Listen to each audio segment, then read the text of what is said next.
Hello and welcome to Cinema Express. My name is Ram Venkat Srikar. Today we have with us actor Nithya Menen and filmmaker Vishvak Khanderao to talk about their latest film, Skylab, the Telugu film Skylab. So first of all, congrats both of you. I loved the film for how humanistic it was, how humanistic and humorous take it was on something that most of us have not heard. It was a strange story, but it was told so beautifully with so much heart. So congrats for that, first of all. Thank you Thank so you. much. Thanks, Ram. Thank you. So my first question would be like a couple of days before I watched the film, I called my mom up and I asked her whether she has heard anything about Skylab or does she remember something like this happening. She didn't remember vividly, but she did share that people around her, they were feasting. They were feasting. I mean, like people who had diabetes and other diseases, they were breaking their diet and they were having sweets and all sorts of delicious food and they were gorging those. So, Vishwa, what are your stories? Like, what are the stories that you heard that inspired you eventually to make this film? Nithya, did you hear anything about this event from your parents, probably? I hadn't heard about it at all until Okay. Vishwak told me about it. So the first thing he said was like, "So do you know about this Skylab Bandi?" And I was like, "No, what is it?" Like I never even heard the word before. Okay. Vishwa? It was definitely from, like, I've heard about Skylab from my father. Okay. Whenever I used to travel from Warangal to Hyderabad, I always used to see these names of Skylab Reddy and Skylab Raju, the names of it on the walls as we were traveling. So it's a funny name, right? Like Skylab Reddy, Skylab Raju. So I used to ask them, like, why this name? So that's when they told me about the Skylab, the event of it. But it was long back. Like I was not fascinated, like interested in filmmaking. I was not in filmmaking at that time.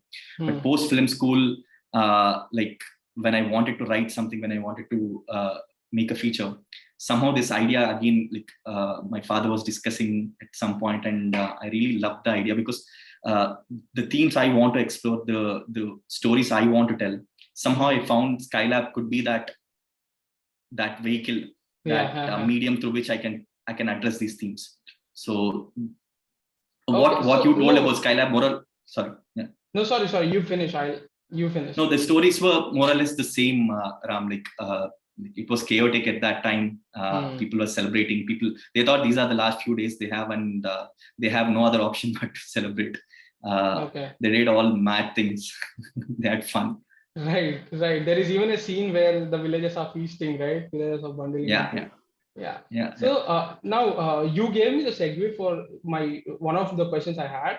You just said that Skylab, the incident was the vehicle for you to convey your stories and what you wanted to. What were the things that you wanted to say? Your take on casteism? Is that what you mean? Casteism? How crazy people were? Was that the essence that you wanted to communicate? And Skylab was your device to do that. So inclusion as a theme, that's my favorite theme and something which I want to explore. The stories which I wrote before and the stories which I'm writing currently, I don't know what are the stories which I probably will write later. Somehow consciously or subconsciously, like that theme will like come into the scripts I write, the screenplays I write. So it could be caste, it could be class, it could be gender, it could be anything. So the idea of inclusion, the inclusiveness, that is something which I respond to, and so somehow that like again in Skylab, to explore that theme, Skylab, somehow I thought that's a really nice story. That's a really nice idea to address these themes. So no, Nithya, I read in an interview that the narration that he gave to you involved research notes and a typewriter-based theme. What was the narration like? And obviously, I know that you loved the script, which is why you jumped in to even produce the film. What was the narration like? Because it's such a weird tale when you hear about it or when you read it. And what was your first reaction? I was pleasantly surprised. Actually, I was quite shocked. I didn't expect it at all. He was, I mean, I really didn't expect to like the script at all. I just kind of just gave it a hear. And by the interval point, I had to stop him and say, wait, hold on a second. Like, and I think I said at that point, like, I'm doing it. But, like, what about the rest of it? Like, do people get it and all of that? So, yeah, I was pleasantly surprised, and I was very, very impressed with the treatment of the whole thing. Like, very rarely here you get that precision in the way that somebody wants to treat the film, in terms of music, in terms of just the design. Design includes everything, how a shot is designed, how a scene is designed, the visual, the sound, the everything together. So there was just such a perfect design to the whole thing. It was very clearly etched in his mind. So I found that really impressive, and also very fresh. Like, I had never seen anything like it before. And and also the whole idea of Skylab was just absolutely amazing to me.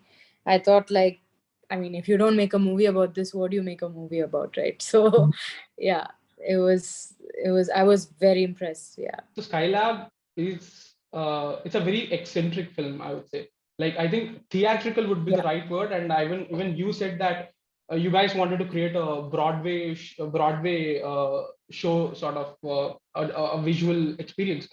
So similarly, even the acting, the characters, they're all peculiar. They're all very peculiar. For instance, take Gowri, for instance. She's very cartoonish in a very good way.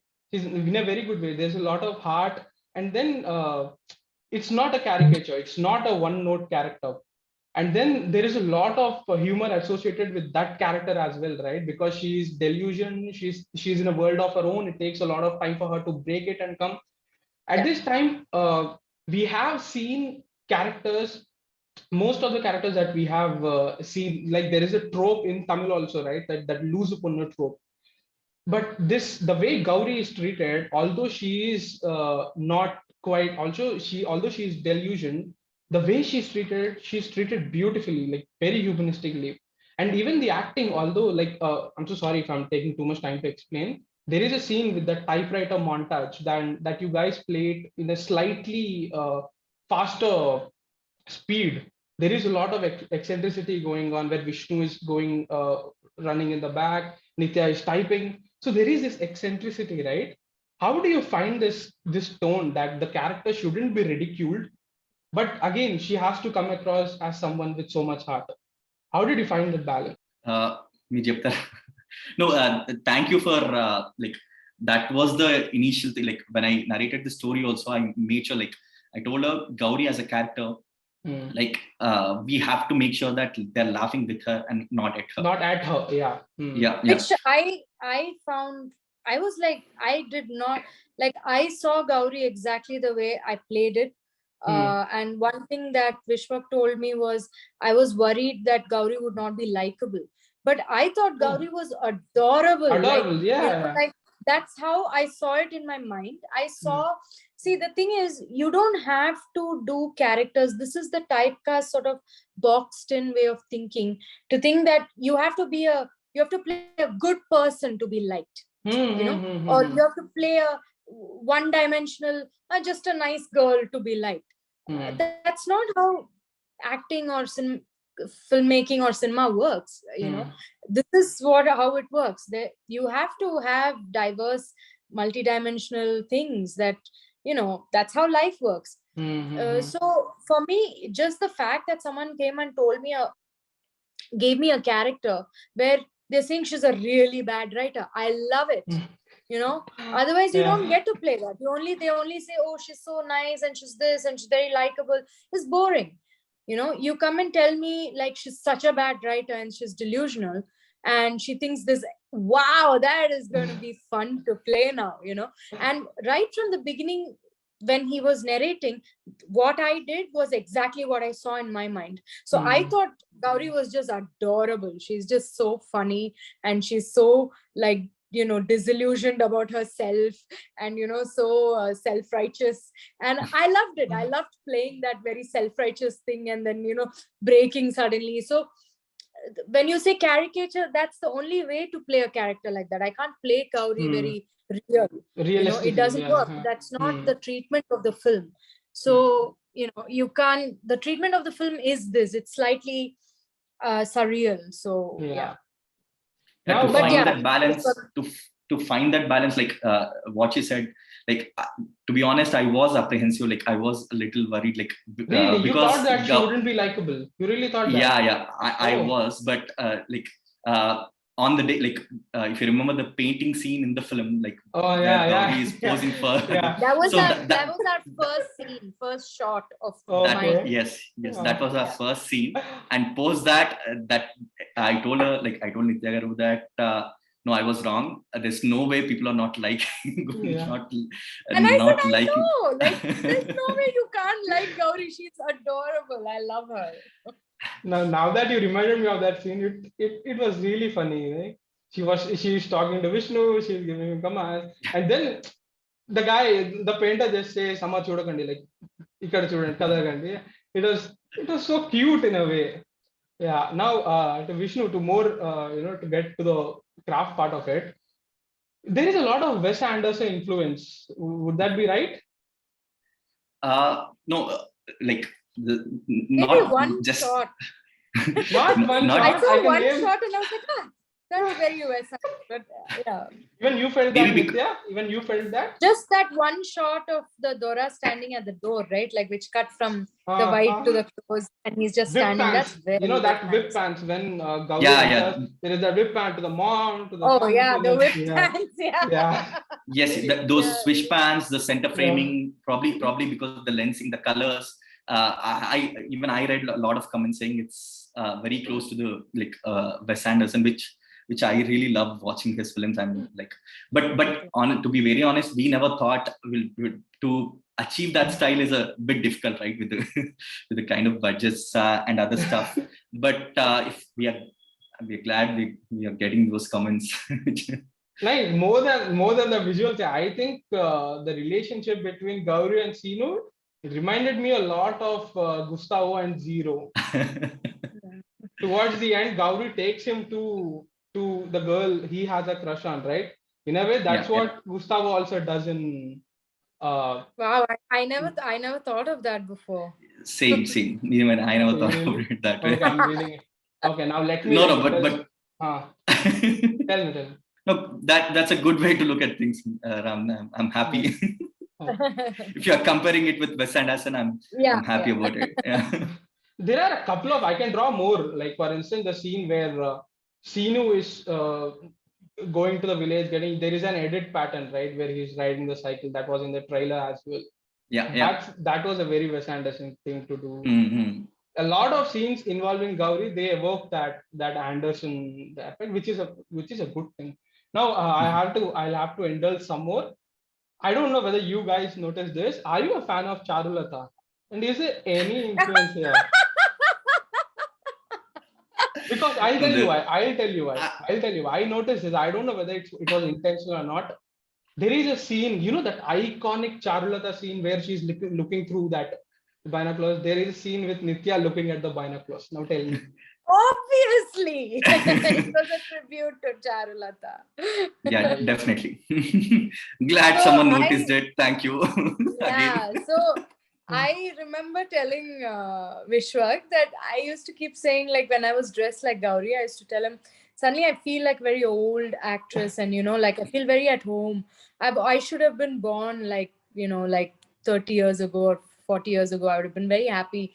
It would have been perfect for me and all that. And I would have done a Satyajit Ray film and all that. And then I was saying, I was saying something about Charulatha and I said, the way he treated that first 10 minutes and it's so beautiful and all that. And then he said, by the way, the scene that and I was like, oh my God, that's what we did. Yeah. So I'm so glad you guys did it. I keep noticing it after the film comes out on OTT. There are going to be a lot of screenshots where people are going to take these screenshots and place on Twitter, place this. So that's incoming anyway. Yeah.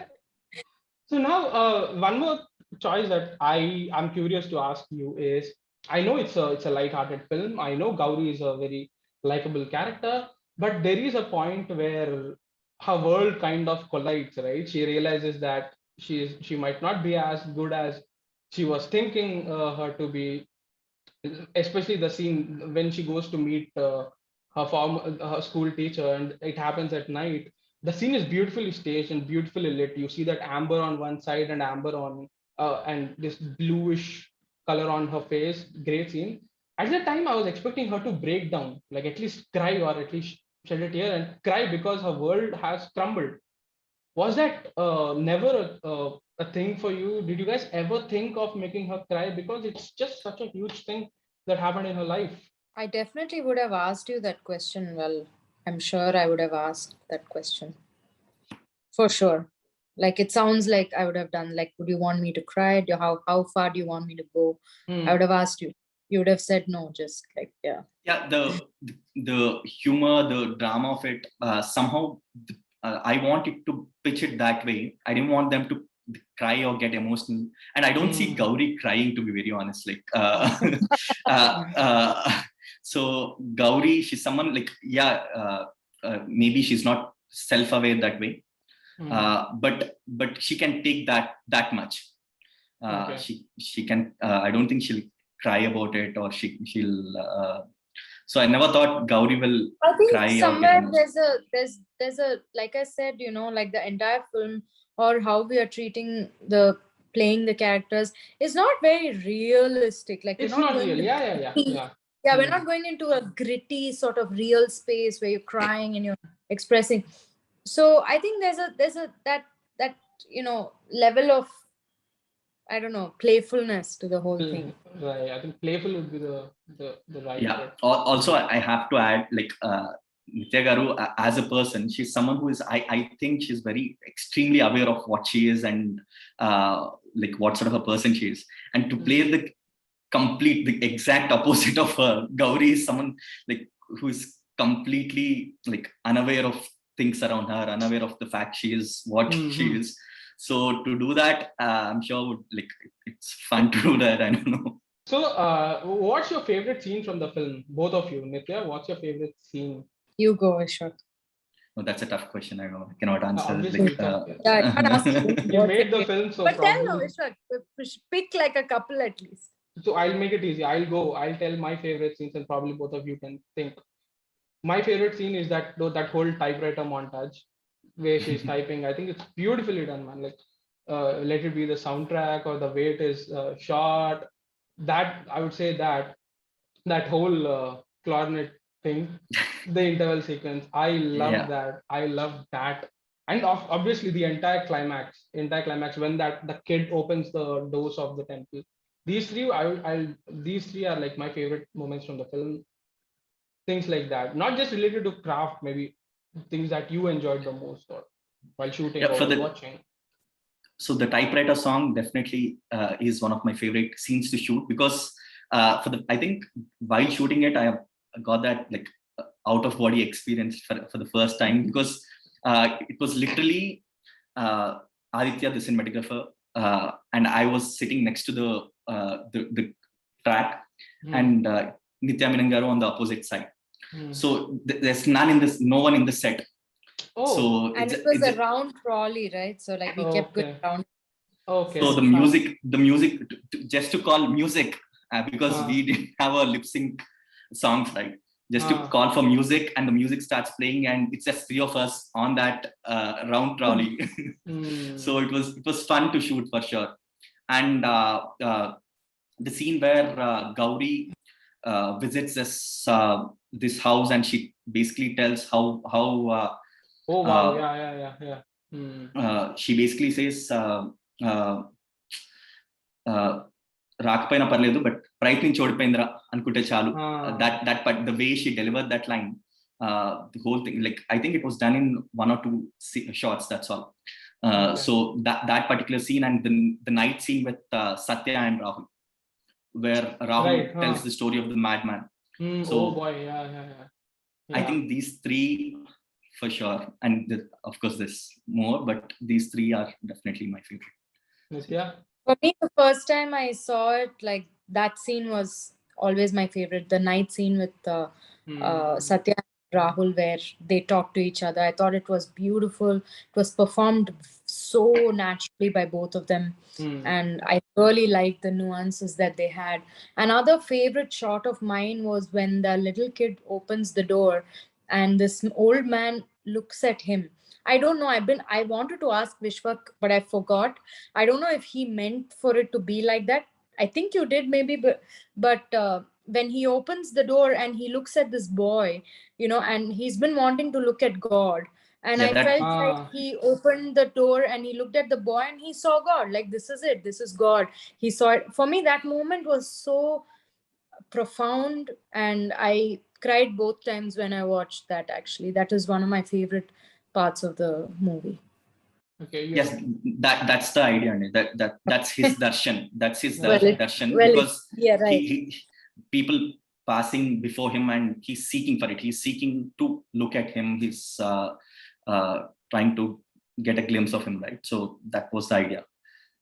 Wow. Came So through. for me, like, I was sold onto the film the moment when Gauri's voiceover starts. She's like, when she uses the word Dalit, I was sold then.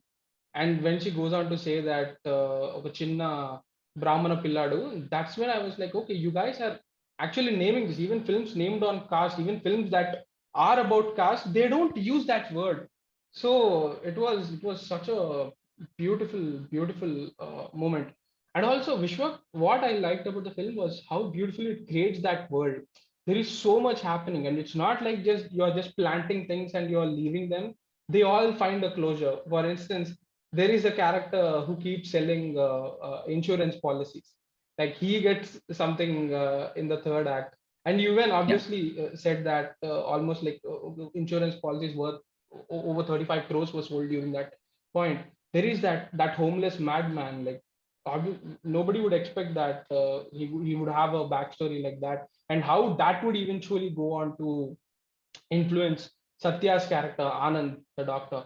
Tell me, how do you find these characters, and how do you how do you like manage to pick a character and make sure that these characters get an end, or how they contribute to the story? What's your writing process like? So when I got this idea, like when I thought I'll tell a story about these themes and about Skylab, so for me it cannot be told as a single protagonist, a single story, because it's a story of the village. The village has a character of its own. So for me, like I always love this line. Nithya Garguda, I told her multiple times that no other story will be told as if this is the only one.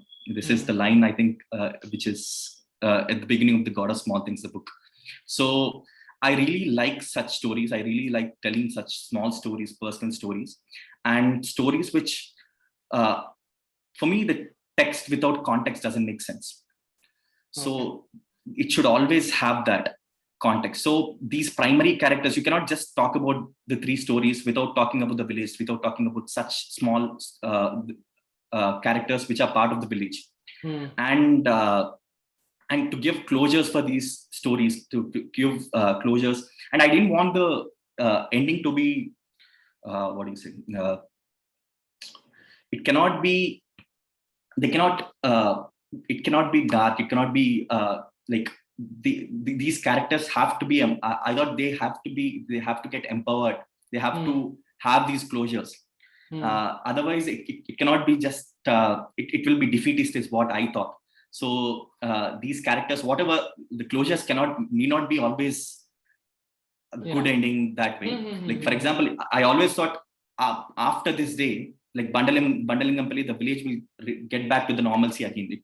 Probably the things will go back to normal. But for that day, for that few hours, can it be a perfect village? That's where it all started for me. So I thought these characters should be empowered by the end of it. They should make their choices. They should, like, Gauri make her own decisions. Can Gauri take her own choices? Similarly, Anand's character, similarly Rahul's character. So Vishwak, when it comes to films, like, there is a certain way period films look, right? There is a sepia tone. Especially when it comes to Telangana, there is that inherent need to get that raw and rustic feel, and somehow our filmmakers always associate with this sunny sepia tone. But Skylab, it's not at all like that. Like the name Sky goes by, it's bluish, and Yes, yes. there's a lot of blue and a lot of other vibrant colors. Tell me how you went about this. Yeah, you're absolutely right. Like when Aditya, the cinematographer, Aditya, Ravi, Prashant, Dhanush, Nag, they're my friends from film school. Okay. So we all made our diploma film together, and like after 2014 was our diploma film, and after 7 years. 7 years, yes. After 7 years, we came together and made our first feature film. Wow. So is it that way? First film as well? No, for Aditya made Care of Kancharapalam. He's this DOP for Care of Kancharapalam as well. Oh, wow, okay. So this is his second film. Okay. So, and Ravi, he edited Pelli Chuplu, Inagar, and he Care of Kancharapalam, Middle Class Melodies, Broche, whatever, all good films. Like lately, the good films you saw in Telugu cinema. I think exactly. Ravi, the chances that Ravi edited most of it. Yeah. So they made some really good films. It's my first feature. But fact that we were traveling for some time now, and fact that we worked before, and it's a very easy process that way. Like when we sit and talk about color palette, we know exactly what we want. Okay. So to arrive at this color palette, to arrive at few edit choices, to arrive at the sound design. For example, Nag and Dhanush, they came up with the sound script much earlier. Okay. Like during the pre-production itself. So because the film was also shot on sync sound, right? With sync sound. Okay. Yes. Shot on sync sound. So the team, like Prashant, like I said, he gave me the typewriter theme much before I even started pitching it to the actors. So I could actually play these musical themes to the actors, to the producer, and like for me, to get the tone and treatment of the film right is a major thing. And it was very difficult for me initially to convince producers to say that, like when I say that it's a film set in 79 Bandalingampalli in a village in Telangana, for them the obvious choice would be, no, do the film in this budget. No, why do you need these budgets? So for me to explain the tone of it, the treatment of it, because the film has a design of its own, and like every shot you look at, everything on screen is deliberately done. It could be the lensing, the framing, the color palette, all the key prop. Sorry to interrupt, but there is a great scene where Rahul wants to steal the crown. You see Rahul here, and you see the grandmom. Yeah. There is a technique I don't know. It's called double something. It's used quite a lot. There is a scene in all. It's a lens. Yes. It makes the film look so fun, like that scene. Obviously, it's exaggerated. It's exaggerated. Yeah. Exactly. For me, it's more than reality. It's the realism that is important for cinema, and I always believed in it. So, like, we were very clear. Like, that is the only day we got that lens. Oh, is that costly? So, I don't think it's very expensive, but it's rare. Like we rarely use that lens, right? Okay. So we wanted him in 3/4 of the this thing, and the other portion should be the family, the grandmom on one side and the mother on the other side. So things like this, it becomes easy with Aditya. Like he used to come every day to the office. The pre-production was done for 6 to 8 months. So we went for tech recce's for these locations at least thrice or more than 3 times. So all this definitely helped get that design in place. So now Nithya, obviously you loved the character, which is why you were on board. Tell me, what are the things that you brought to the character from your personality? Obviously, I'm sure there was a lot on the page as well, but what are the things that you inculcated or you added to her personality? I think the way I played Gowri is because it's me, and that's how I would play it or whatever. So that level of myself is obviously there in everything I play, because that's how I'm interpreting it, or that's just my mannerisms. There are few things that are my mannerisms, which uh, comes almost unconsciously. It's just who I am. It's just, I'm just being that, and that level of myself is obviously there in everything I do, and it's there in Gowri. But I think out of most of the things I've done, like he said, like I'm not very much like Gowri at all. I think I only connected to the innocence of her, like that she's just so pure and so innocent, and that part is something I get and I like and I understand and stuff. So that's there, but otherwise it's not like an okay kanmani or something where I'm completely being myself. Like it's just me, and there's really nothing. I can completely relate to everything that Tara's feeling and everything that she's going through. I have the same mindset, I have the same thought process. But Gauri is not like that. It's like playing something different. And so yeah. Okay. So now when I talk to actors, there are two kinds of actors. Okay. One kind of people, they say that when they play a character that's close to their real life personality, they're more comfortable with those. Other kind of actors, they say when they play something that's so distant from their real life personality, that gives them a mask to hide behind and explore themselves. What kind of an actor are you? I definitely find it more challenging to play things that are not like me, because then there is something more. Otherwise I'm just being myself. I would love to think that I can be both, that I can do both, but for example, there was the first time I was really challenged was when I did Kanchana. Kanchana was something that when I was narrated that story, I did it only because for the first time in my life, somebody was telling me something that I could not have a complete perception about. And I'm very perceptive. I can understand most emotions. I can understand most people, even if I've not been like that. But Kanchana, I could not understand. And I was like, how do I play this character? I had no clue. Usually I have a clue in the first narration. Like I was telling him, this is what I saw in the first narration. I see it in the very first time. I didn't see it with Kanchana. So I said yes, because I was like, I have to be challenged then, because I need to understand how I want to play her.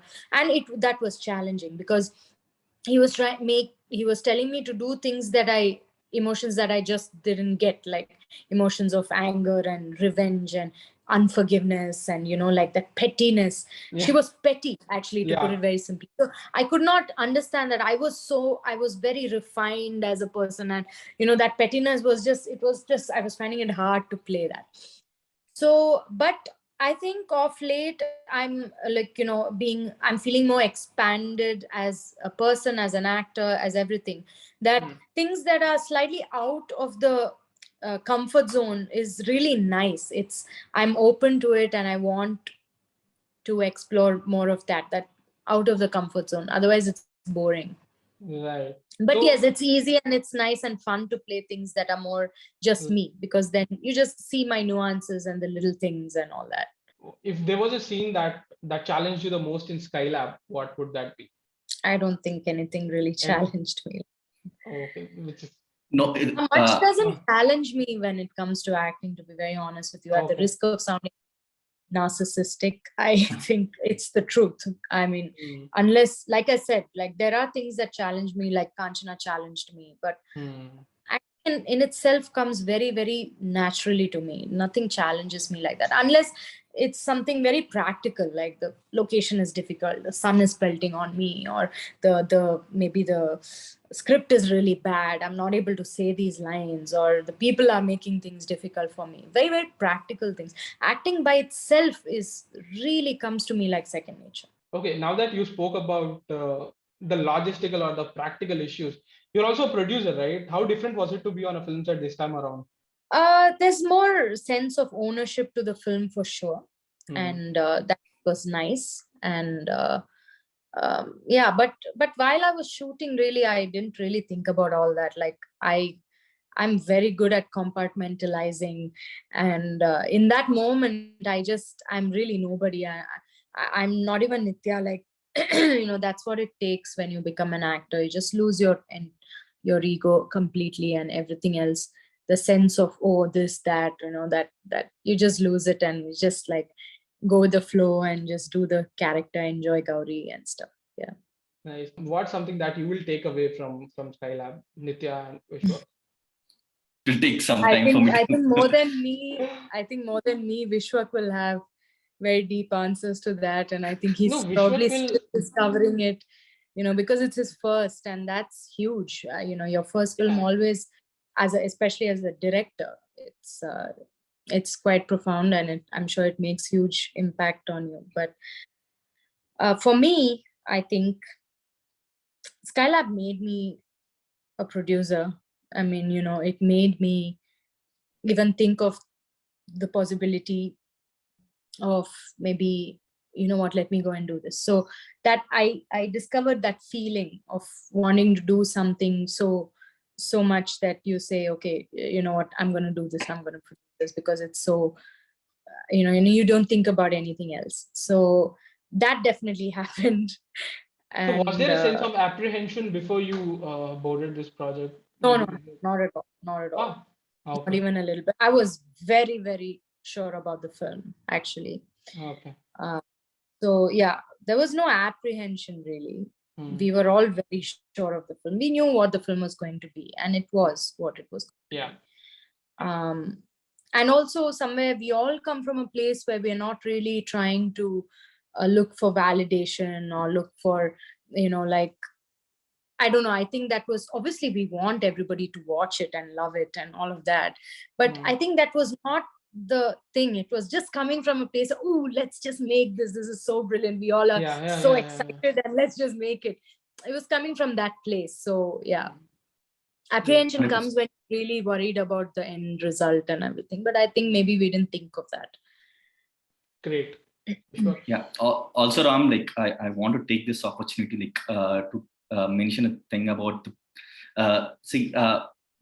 regarding pacing of the film in general. Like people say that few films are slow paced, fast paced. I don't know. Sometimes I don't get that idea. If I have to say that it is deliberately paced. Skylab paced how it is, because somewhere there's this idea of tempo, right? Like the tempo has basically three elements: emotion, energy, and rhythm. Yeah. So as long as these three elements are intact, the tempo is fine. I don't know. And also we somewhere have to give the time for the audience to sit and watch the film and participate in it, be a part of it, and somewhere think about it. And somewhere these days thinking is considered as boring. I don't know why. So the whole idea is to make audience think, participate in the film. That, like, a lot of films have that, like, that quality of, you have to give that time to be immersive that way. So when people talk about pacing, when people talk about it, I just want to tell you that it is deliberately paced. It's not something which we thought it will be something and the pace is now this way. No, it's deliberately paced this way for a reason. So yeah, I just want to add that. I think the pace is what actually pulls you into that film, right? Which is why the film has both a micro conflict and a macro conflict. The film focuses more on the micro conflict. It's focused more about the people. It's not about that incident, which is what actually worked for me, which might not have worked for others. So now Nithya just said something beautiful. What the thing is, most of the time people are looking today, it's like that concept, of pleasure versus joy. So people have forgotten what joy is in the pursuit of pleasure. It's that is how everything works today. So when you see a film, they're expecting to feel a certain thing. They're expecting entertainment to a certain degree. They're expecting to be engaged throughout and stuff like that. But sometimes cinema, not all cinema is like that. You watch a telling Vishvak, like you watch a Kieslowski film, it's not going to be fast paced at all. Yeah. But we still consider him a fabulous filmmaker. So that's just his style of making the film. So every cinema is allowed to exist and should exist, and diversities should be there. To make everything fast-paced, if it's a thriller, yes, it must be fast-paced and it must keep you on the edge of your seat. But if not, there is a certain genre of cinema that just like you want to get immersed, like you said. And this is that. And Okay. thinking is not boring. Thinking is an integral part of film viewing. So, and we talked about Charulatha. There's a 8-minute long sequence at the very beginning of the film, and it is just establishing the character, the world of Charulatha, which is like real time versus elapsed time. If you look at it, like if you closely observe that now, I think it's pretty much the same. It turns like it goes 8 minutes and the clock shows 8 minutes also. So and it's just establishing the world of Charulatha, the character, all that. And for that to happen, it requires a certain time. It requires a certain, you cannot call it a slow-paced introduction, slow-paced this thing. It's not boring that way. Like you need that time. Yeah. So I think people are going to lap this up more when it comes out on the streaming platform. I really do hope they more people watch it in theaters, but I'm sure that people are going to love it when it eventually comes out on streaming. So that's imminent. So I just want to close with what Nithya said. I don't want to take much of your time. She just said that she wasn't bothered much about the end result, and you guys just wanted to make a film that you wanted to make, and that's not something that happens quite often here, at least in India, right? We make films for the audience. Everything is manufactured, everything is calculated. That there are a lot of check boxes to check, and by the end of it, I think storytelling just wears off, and all you are left with is a list of mandates that you have to fulfill. So I'm just so well put, actually. So I think it's very important to create an ecosystem where filmmakers can just go out and tell the story that they wanted to tell.